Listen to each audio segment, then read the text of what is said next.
Hello everyone. हाँ भाई, आज अपन विज्ञान की कुछ शाखाओं की बात करेंगे, वो भी ट्रिक से। क्या आपको पता है कि जनरली जो विज्ञान होती है उसको मोस्टली दो भागों में बांटा जाता है। एक तो भौतिक विज्ञान और एक अपना जीव विज्ञान।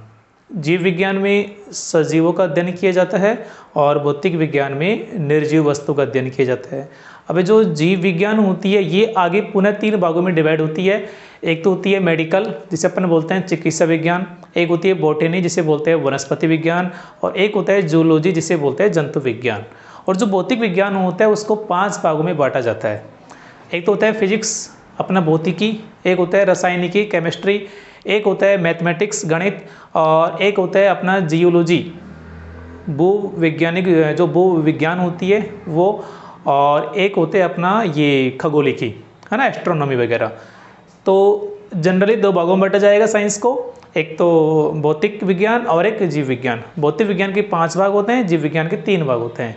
अब जो जीव विज्ञान के 3 भाग हैं, बॉटनी, जूलॉजी और चिकित्सा विज्ञान, मेडिकल साइंस, वो भी आगे ना काफ़ी भागों में डिवाइड होती है। तो आज अपन बायोलॉजी की बहुत सारी शाखाओं की बात करेंगे, वो भी ट्रिक से। लगभग अपन बात करेंगे 20+, 20 से अधिक ही होंगी, मतलब 20-22 के आसपास कुछ शाखाएं होंगी जिनके बारे में डिस्कस करेंगे, जो कि एग्जाम में क्वेश्चन पूछा जाता है, किसी भी वनडे एग्जाम में क्वेश्चन पूछा जाता है। और साइंस पढ़ने के हिसाब से आपको ये चीज़ें भाई आनी भी चाहिए। ठीक है, बिल्कुल ट्रिक से करने वाले हैं, तो वीडियो को आप लोग अंत तक देखना और शेयर भी करना भाई। यदि वीडियो अच्छा लगे तो लाइक करना है, शेयर करना है और कमेंट वगैरह तो करना ही भाई आपको ना। बाकी मैंने ये सर्वे देखा था यूट्यूब की तरफ से कि हमारे जो वीडियो देखते हैं ना, वीडियो देखने वाले 60 से 70% बच्चे केवल वीडियो देखते हैं, लेकिन उन्होंने चैनल को सब्सक्राइब नहीं कर रखा है। तो प्लीज़ भाई आप लोग ऐसा मत कीजिए ना, वीडियो देखते हैं, आपको अच्छा लगता है तो सब्सक्राइब भी करना चाहिए भाई। ठीक है, खैर चलो, ये अपना अपना मत होता है, कोई दिक्कत नहीं। देखिए भाई, अपन 1 बाय 1 एक की बात करेंगे। सबसे पहले है सेरीकल्चर। सेरीकल्चर के अंतर्गत किसका अध्ययन किया जाता है, यानी किससे संबंधित है? रेशम कीट पालन के अध्ययन से संबंधित है। याद कैसे रखेंगे? यहाँ पे एक शब्द आ रहा है सेरी, सेरी शब्द आ रहा है ना, और सेरी से बनेगा साड़ी, साड़ी और साड़ी से साड़ी, सेरी से साड़ी, साड़ी से साड़ी। और जो महिलाएं होती है ना, वो रेशम की साड़ी पहनना ज़्यादा पसंद करती है भाई। ठीक है, अब तो सेरीकल्चर मतलब रेशम कीट पालन के अध्ययन से संबंधित है। सेकंड है एपीकल्चर, जो किससे संबंधित है? मधुमक्खी पालन के अध्ययन से संबंधित है। याद कैसे रखेंगे? यहाँ पे शब्द आ रहा है एपी, एपी क्या पी? मधुमक्खी का शहद पी भाई, और क्या पिएगा? तो एपीकल्चर मधुमक्खी पालन के अध्ययन से संबंधित होता है। आगे डेंड्रोलॉजी, कौन से भाई? डेंड्रोलॉजी। इसमें क्या किया जाता है? ये वृक्ष एवं झाड़ियों के अध्ययन से संबंधित है। याद कैसे रखेंगे? यहाँ पे देखो, डेंड्रो से शब्द बनेगा डंडा। क्या बनेगा भाई? डंडा बनेगा। तो डंडा किसका लेना आपको? वृक्ष यानी पेड़ का या झाड़ियों का। तो छोटे पेड़ होते हैं वो झाड़ियाँ होती है, बड़े होते हैं वो वृक्ष होते ही है। तो जो पेड़ होते हैं, झाड़ियाँ होती है, उनका डंडा लो भाई। ठीक है, अगला है फाइकोलॉजी। फाइकोलॉजी में किसका अध्ययन किया जाता है? शैवालों का अध्ययन, यानी एल्गी के स्टडी से संबंधित विज्ञान होती है। तो इसमें देखो, इसमें एक शब्द आ रहा है फाई। ठीक है, और फाई से बनेगा पाई, पाई यही होता है ना। और पाई का यूज हम क्या करते हैं? सवालों में करते हैं। अरे मैथ के सवाल करते हैं तब पाई का यूज किया जाता है, नहीं किया जाता है? किया जाता है। तो सवाल से बन जाएगा शैवाल। तो शैवालों का अध्ययन से संबंधित क्या है? ये फाइकोलॉजी। आगे सेरोलॉजी। सेरोलॉजी में किसका अध्ययन किया जाता है? छिपकली का अध्ययन किया जाता है। कैसे याद रखेंगे? देखो, शब्द आ रहा है सेरो, सेरो से बनेगा शोर। और देखो, एक परिवार में क्या था कि सभी परिवारजन, सभी सदस्य एक जगह बैठे हुए थे। अचानक क्या हुआ? छिपकली ऊपर से नीचे आके गिर गई, ऊपर से नीचे आके गिरी। तो आप लोग मुझे बताओ, जो बैठे थे ना उनमें से आवाज़ कौन करेगा, शोर कौन करेगा? अरे लड़की आवाज़ करेगी नहीं करेगी? क्योंकि लड़कियों को ना छिपकली से डर बहुत लगता है भाई। तो शेरों से शोर, शोर मचाए लड़कियों ने, कब? जब छिपकली गिरी थी तब। तो छिपकली का अध्ययन किया जाता है सेरोलॉजी में। ठीक है भाई। आगे एंटोमोलॉजी, जिसमें किसका अध्ययन किया जाता है? कीटों का अध्ययन। तो यहाँ पे शब्द आ रहा है एंट, और एंट आपने पढ़ा होगा ना, ANT आंट, आंट यानी चींटी। तो चींटी क्या होता है? कीट ही तो होता है, अरे कीड़ा ही तो होता है। तो एंट यानी चींटी यानी कीड़ा, तो एंटोमोलॉजी में कीटों का अध्ययन किया जाता है। आगे ऑर्निथोलॉजी, जिसमें किसका अध्ययन किया जाता है? पक्षियों का अध्ययन किया जाता है। तो याद कैसे रखेंगे? यहाँ पे शब्द आ रहा है ओरनी, ओरनी से बनेगा मोरनी। क्या बनेगा भाई? मोरनी। और मोरनी एक पक्षी है कि नहीं है? तो ऑर्निथोलॉजी में किसका अध्ययन किया जाएगा? पक्षियों का अध्ययन किया जाएगा। ठीक है भाई, ये चीज़ क्लियर। आगे देखो कितने हो गए? 7 याद हो चुके भाई, है ना। और ये कहानी सुनते जाओ, सब कुछ याद होता जाएगा। विश्वास नहीं है तो बाद में आप लोग चेक कर सकते हैं, आप लोगों को सब कुछ याद हो गया। नेक्स्ट देखो आगे ऑफियोलॉजी। ऑफियोलॉजी में अध्ययन किया जाता है सर्पों का, है ना। स्नेक से संबंधित होता है ये। कैसे याद रखेंगे? यहाँ पे शब्द आ रहा है ओप। यदि सांप किसी को काट जाए ना तो क्या हो जाती है? डेथ हो जाती है, यानी इंसान ऑफ हो जाता है, बंद हो जाता है। तो ऑफियोलॉजी में किसका अध्ययन किया जाएगा? सर्पों का अध्ययन। आगे देखो एंथोलॉजी। एंथोलॉजी में किसका अध्ययन किया जाएगा? पुष्पों का अध्ययन। देखो जो पुष्प होते हैं ना, उनमें जनरली 4 भाग होंगे। एक भाग तो होता है बाह्यदल, एक होता है दल, एक होता है पुंकेसर, एक होता है स्त्रीकेसर। तो जो पुंकेसर होता है, पुमंग वाला भाग होता है, उसको बोला जाता है एंथर। क्या बोला जाता है? एंथर बोला जाता है। यानी जो नरजन्नांग वाला भाग होता है पुष्प का, वो एंथर होता है। तो एंथर से बनेगा एंथ, ये वहीं से बने भाई, एंथर से बनेगा एंथ। तो एंथ यानी एंथर किसका भाग है? पुष्प का भाग है। तो एंथोलॉजी में किसका अध्ययन किया जाएगा? पुष्पों का अध्ययन किया जाएगा। ठीक, 4 भाग होते हैं भाई इसके ना पुष्प के। एक तो होता है बाह्यदल पुंज, जो हरे रंग के होते हैं नीचे की तरफ। पुष्प के नीचे की तरफ होते हैं ना हरे कलर की पत्तियां, उन सभी को एक साथ बोला जाता है बाह्यदल पुंज, और एक को बोला जाएगा बाह्यदल। इसके बाद में जो रंगीन पंखुड़ियां होती है उन्हें बोला जाता है दलपुंज, सभी को दलपुंज और एक को दल।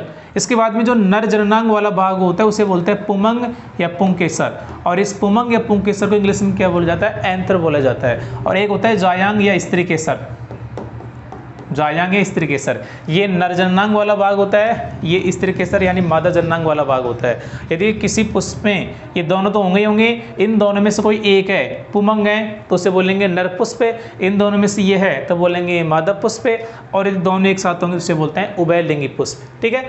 तो एंथर का मतलब होता है पुमंग या पुंकेसर, यानी पुष्प का भाग है। तो एंथोलॉजी में किसका अध्ययन किया जाएगा? पुष्पों का अध्ययन किया जाएगा। आगे देखो पोमोलॉजी, ये दोनों हो गए। पोमोलॉजी, पोमोलॉजी में किसका अध्ययन किया जाता है? फलों का अध्ययन। कैसे याद रखेंगे? यहाँ पे शब्द आ रहा है पोमो, और अनार को इंग्लिश में क्या बोलते हैं? पोमोग्रेनेट बोलते हैं। बोलते हैं नहीं बोलते हैं? तो पोमोग्रेनेट यानी अनार। अनार क्या है? फल है। तो इसमें किसका अध्ययन किया जाएगा? फलों का अध्ययन किया जाएगा। आगे देखो माइकोलॉजी। फाइकोलॉजी शैवालों का अध्ययन होता है, ध्यान रखना, और माइकोलॉजी कवकों का अध्ययन होता है, इस बात का ध्यान रखना भाई। ठीक है। अब देखो यहाँ पे शब्द आ रहा है माइक। माइक होता है ना बोलने का, जैसे ये माइक लगा है मेरे यहाँ पे, ये माइक होता है। तो जो माइक होता है ना, जैसे मान लीजिए कहीं पर कवि सम्मेलन हो रहा है, तो कवि माइक में बोलते हैं कि नहीं बोलते हैं? अरे बोलेंगे नहीं बोलेंगे? तो माइक में कौन बोलेंगे? कवि बोलेंगे। कवि से कवा, तो कवकों का अध्ययन किया जाएगा किसमें? माइकोलॉजी में। आगे देखो पीसीकल्चर। पीसीकल्चर में किसका अध्ययन किया जाता है? ये मत्स्य पालन, यानी मछलियों का जो पालन किया जाता है उससे संबंधित विज्ञान होती है ये। कैसे याद रखेंगे? देखो पीसी, पीसी जो होता है ना, ये शब्द बना है पिसीज से, और पिसीज का मतलब भी होता है मछली। ध्यान रखना भाई, आपने 5 भाग पढ़े हुए ना, Pisces, amphibia, reptilia, aves, mammals.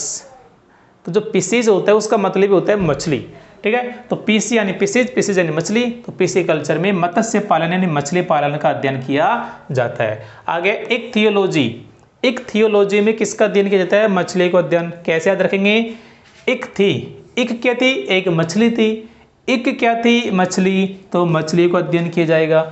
ये मत्स्य पालन से संबंधित है, ये मछली के अध्ययन से संबंधित है, ध्यान रखिएगा। आगे देखो फ्लोरिकल्चर। तो फ्लोरी शब्द बना है फ्लोवर से, और फ्लोवर यानी क्या होता है? पुष्प होता है। होता है कि नहीं होता है? तो फ्लोरिकल्चर यानी ये फूलों की खेती से संबंधित होता है। नेक्स्ट देखिए, आगे है पीडोलॉजी। पेड़ोलॉजी में किसका अध्ययन किया जाता है? मिट्टी का अध्ययन। याद कैसे रखेंगे? पेड़ों से बनेगा पेड़, और पेड़ कहाँ पे लगाए जाते हैं? मिट्टी में लगाए जाते हैं, तो मिट्टी का अध्ययन। आगे अर्बोरिकल्चर, इसमें वृक्ष उत्पादन से संबंधित विज्ञान होती है। याद कैसे रखेंगे? अर्बोरी, अरे बोरी काय बो भाई, अरे पेड़ बो भाई, है ना। वृक्ष उत्पादन करो, प्लांटेशन करो, वृक्षारोपण करो। अर्बोरी, अरे बोरी क्या बोरी? पेड़ बोरी, यानी पेड़ लगाओ भाई। तो अर्बोरी कल्चर में किसका अध्ययन किया जाता है? वृक्ष उत्पादन संबंधी विज्ञान होती है भाई, ठीक है। आगे देखो इकोलॉजी, ये तो आई थिंक सभी को पता होता है भाई। इकोलॉजी में क्या होता है कि जो हमारा पर्यावरण होता है और जो सजीव होते हैं, यानी प्रकृति और सजीव, इनके बीच का ना रिलेशन देखा जाता है, रिलेशन पढ़ा जाता है उनके बीच में। तो जीव यानी सजीव व पर्यावरण के बीच संबंधों का अध्ययन किया जाता है इकोलॉजी के अंदर। ये हो गया, ये हो गया। आगे देखो वनोस्टिक्स, वनोस्टिक्स में ये ध्वनि से संबंधित विज्ञान का अध्ययन होता है। देखो याद कैसे रखेंगे? स्टिक यानी छड़, ठीक है। तो स्टिक यानी छड़ होता है, और छड़ किसके लेंगे? पेड़ पौधों की, तो वन शब्द आ गया भाई। वन किससे संबंधित है? पेड़ पौधों से संबंधित होता है। तो जो पेड़ पौधे हैं उनसे क्या लेंगे? एक छड़ लेंगे, ठीक है भाई। अब देखो टीचर कह रहा है कि भाई आवाज मत करो, टीचर बच्चों से कह रहा है ध्वनि यानी आवाज मत करो, नहीं मैं किससे मारूंगा? छड़ से मारूंगा। वन यानी पेड़ पौधों से क्या लेके आए? छड़ लेके आए, टीचर लेके आए। क्यों लेके आया? ताकि बच्चे आवाज ना करे, आवाज मतलब ध्वनि, तो ध्वनि से संबंधित हो गया। आगे देखो आर्थोपेडिक, ऑर्थोपेडिक। एक बात हमेशा ध्यान रखना, जो ऑर्थो शब्द होता है ये हमेशा हड्डियों से संबंधित होता है, हड्डियों से संबंधित होता है ऑर्थो शब्द, ठीक है। तो ऑर्थोपेडिक ये अस्थि उपचार से संबंधित है भाई, ठीक है। आगे एयरोनॉटिक्स, एक शब्द आपने एक मीनिंग पढ़ी होगी एयर, और एयर यानी क्या होती है? हवा होती है, ठीक है। और हवा में कौन दौड़ते हैं? जो वायुयान होते हैं हवा में रन करते हैं। तो एयरोनॉटिक्स यानी वायुयान संबंधित विज्ञान है भी ये, ठीक है। एयर यानी हवा, हवा यानी वायु, तो वायुयान से संबंधित होता है ये। आगे देखो ओलेरिकल्चर, ओलेरिकल्चर, देखो और लेरी शब्दों को तोड़ना, और लेरी, और क्या ले भाई? सब्जी लो, तो सब्जियों का अध्ययन किया जाता है ओलेरिकल्चर में। नेक्स्ट देखो 21 हो चुके हैं, 2 और हैं 22 और 23। कार्डियोलॉजी, कार्डियोलॉजी किससे संबंधित है? हृदय का अध्ययन से संबंधित है। एक बात हमेशा ध्यान रखना, कार्डियो शब्द जो होता है ये हमेशा हृदय से संबंधित होता है। जहाँ पर भी कार्डियो शब्द आ गया मतलब ये हार्ट यानी हृदय की बात कर रहा है। वो कार्डियोलॉजी हृदय का अध्ययन किया जाएगा। मिनरालगी, इसमें खनिजों का अध्ययन किया जाता है, क्योंकि खनिज को इंग्लिश में बोलते हैं मिनरल्स। क्या बोलते हैं भाई? मिनरल्स बोलते हैं। तो मिनरल्स, मिल रागी शब्द यहीं से है, मिनरल्स। तो मिल रागी में किसका अध्ययन किया जाएगा? खनिजों का अध्ययन किया जाएगा। ओके, तो ये हो गई आपकी कुछ विज्ञान की शाखाएं थी, वो बिल्कुल ट्रिक से करवाई है ना। कोई ट्रिक कोई ऐसा नहीं है कोई मैंने कोई लाइन लिखवाई है आपको ट्रिक याद करने के लिए, ऐसा कुछ नहीं है। मैंने आपको एक अपने आसपास की जो घटनाएं होती है, जो आप लोग देखते हैं, सुनते हैं, महसूस करते हैं, वो कहानी मैंने आपको रिमेंबर करवाई है और उन्हीं से मैंने इनको कोरिलेट किया है। जो भी शब्द है मैंने उन्हीं घटनाओं से उनको आपस में जोड़ा है। और ऐसी चीज़ें हमें लंबे समय तक या बोले तो परमानेंटली याद भी रहती है, ठीक है। तो ये ना पढ़ने के बहुत अच्छा तरीका है भाई। तो इनसे आप लोग इसको याद कर लेना, एक बार वापस इस वीडियो को देखना और ढंग से इसको समझना। सिर्फ एक बार देख लेना, आपको ना लंबे समय तक चीज़ें याद रहेंगी। तो वीडियो कैसे लगा लाइक करके बताना। Thank you.